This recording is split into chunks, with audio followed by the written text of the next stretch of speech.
به نام خداوند بخشنده و مهربان و نهایت با رحم. السلام علیکم تماشاگران عزیز و هواداران شبکه کاروان عمر. معجزه ای که با امام رخ داده بود و این معجزه خداوند را ببینید. اگر ملال نشود دوستان عزیز، در زیر ویدیو یک لایک گذارید. یک امام بود، او دائما نمازش را زیبا و دور و دراز می‌خواند. جماعت نیز این امام را زیاد دوست می‌داشتند. روزی این امام در مسجد نماز پیشین را با جماعت می‌خواند.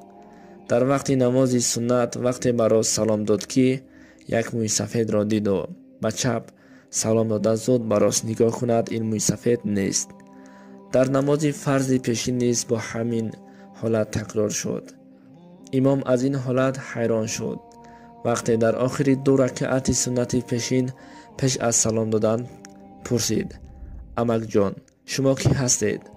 وقتی برای سلام دهم میتابید، اما به چپ سلام داده باز برای نگاه کنم گم میشوید.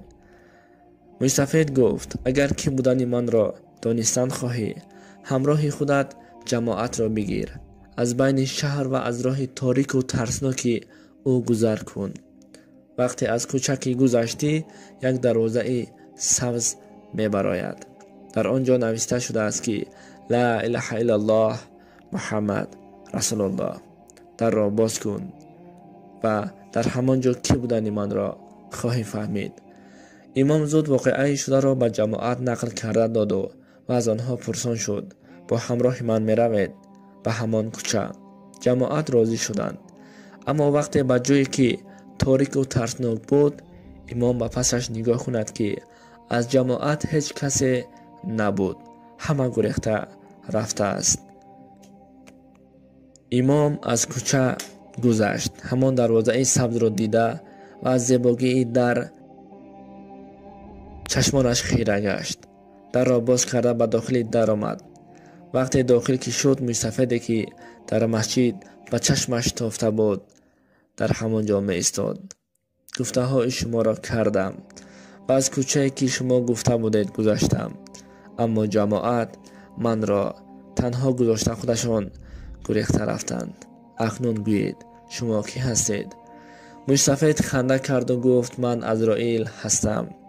وقتی در نماز سنت پیشین تو به دست راست سلام داده بودی، من روح تو را مثل که یک تاری موی سر که در خمیره هست چونین کشیده گرفته بودم که اما تو این را حس نکرده بودی. کوچه تاریک این تابوت تو. جماعت تو را برداشته به کوچه تاریک و ترسناک، یعنی به قبر گذاشته خودشان رفتند. ایمان تو چنان مستحکم بود به کاری کرده ات را به این جایها رسانده آورد. اینجا باشد جنت است گفته روایت به انجام می رسد. خب دوستان عزیز، از این قصه معلوم می شود که هرچند ما عبادت را زیاد کنیم، همان قدر مشکلی جان دادن برای ما آسان می گردد.